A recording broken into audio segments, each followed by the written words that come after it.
que se tiene que sobrellevar, explicar, sanear, si usted prefiere, rumbo al censo, sea la fecha que fuere, es el tema de la actualización cartográfica.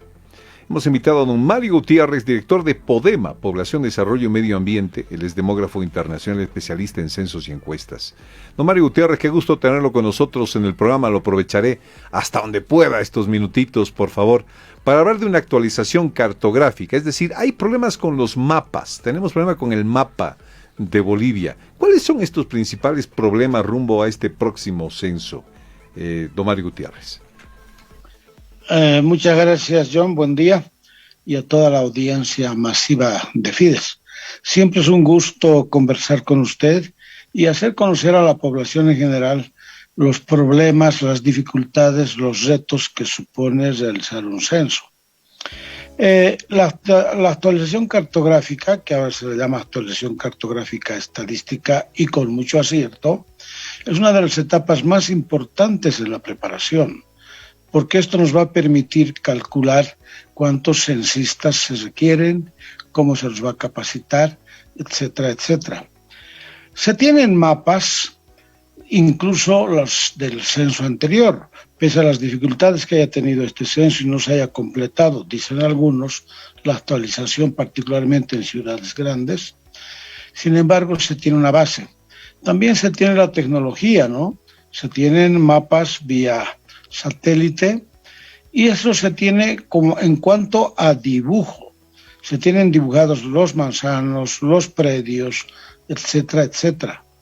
Pero sí hace falta visitar cada uno de esos predios, ver cuántas viviendas existen en cada manzano o en cada zona rural y contar cuántos hogares viven en esas viviendas y cuántas personas componen cada uno de esos hogares.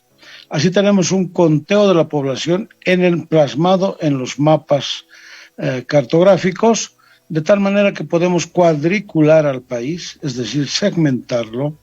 Creemos que en alrededor de entre 200 y 250.000 segmentos, entre 15 y 20 viviendas cada uno. Don Mario Gutiérrez, esa es una tarea muy difícil, muy larga. ¿El tema de los límites entra en este problema de la cartografía? ¿Los problemas de límites entre departamentos, entre municipios, por ejemplo? Municipios. Por supuesto que sí.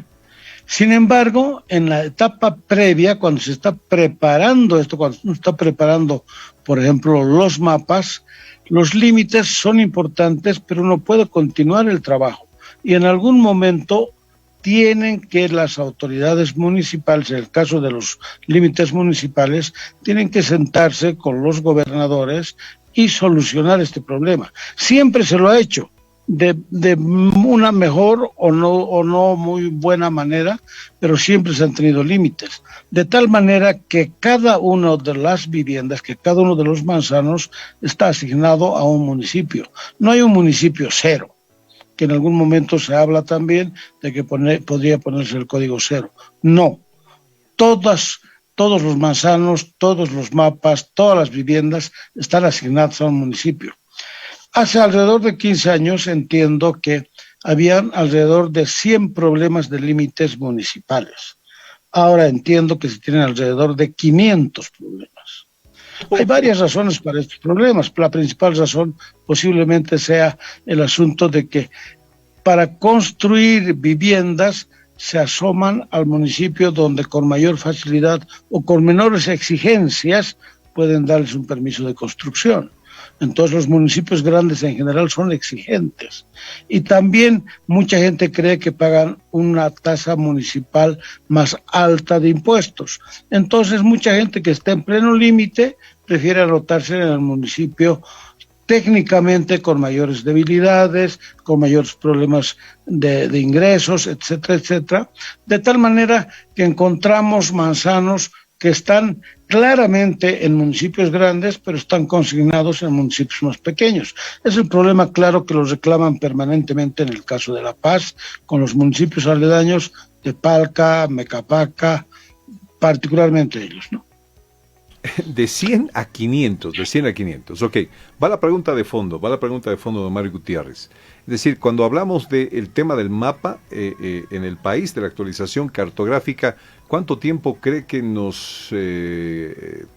que tengamos que utilizar para sanear esto e ir a un censo creíble? Bueno, ahora la tecnología ayuda en gran medida. Uno quiere ver un lugar en una ciudad, entra al Google Map, que es gratuito, y obviamente hay uno con pago, que es mucho más preciso, más actualizado, etcétera, que debe estar utilizando el INE, y ve el mapa. Entonces, facilita eso enormemente, el dibujo como tal, ¿no? También el catastro, también hace el catastro mapa de los predios, pero no de la cantidad de viviendas y de hogares en cada predio.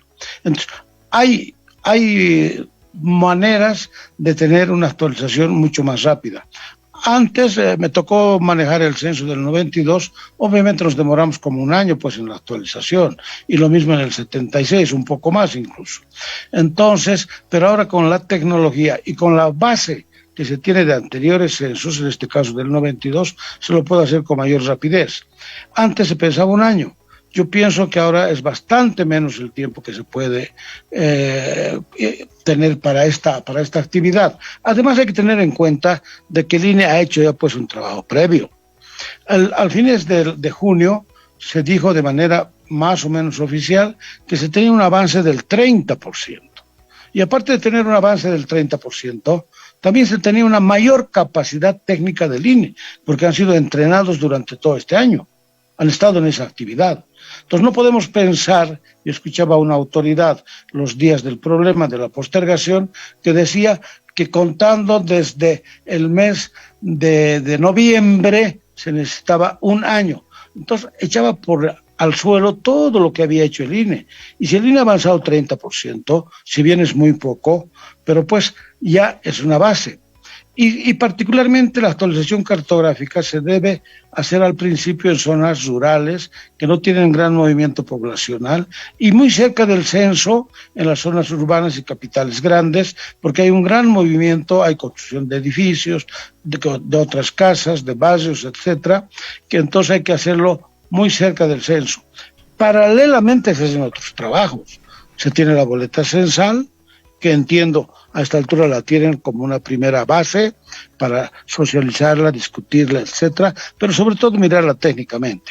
Luego también entiendo que se ha avanzado en otros proyectos relativos al censo, como pensar en metodologías de capacitación, en metodologías de captar la información el día censal. Se habla que podría hacerse con tabletas.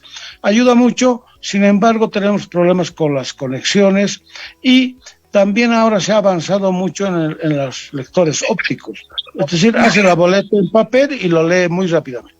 Entonces, no creo que se requieran 2 años para tener un censo.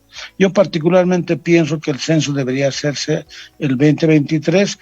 Creo que hay la capacidad para llegar con todas las etapas cumplidas alrededor del mes de agosto, acaso septiembre. No creo que el primer trimestre, que tampoco es bueno que sea el primer trimestre, es época de lluvias. El mes de julio es época de vacación, se traslada la gente. Pero pienso que agosto, septiembre, primera quincena de septiembre 2023, tranquilamente se puede llegar a un censo bien hecho. Claro que si vamos complicando todas las etapas, bueno, se complica el censo, ¿no? Muchísimas gracias, don Mario Gutiérrez. Tremendamente nutrida esta explicación suya que nos da datos para poder seguir avanzando en este entendimiento rumbo al censo. Muchas gracias, don Mario Gutiérrez, director de Podema y demógrafo internacional, especialista en censos y encuestas. Hasta la próxima, don Mario Gutiérrez. Muchas gracias. Muchas gracias, John. Cuando guste, pues será un placer. 11:40.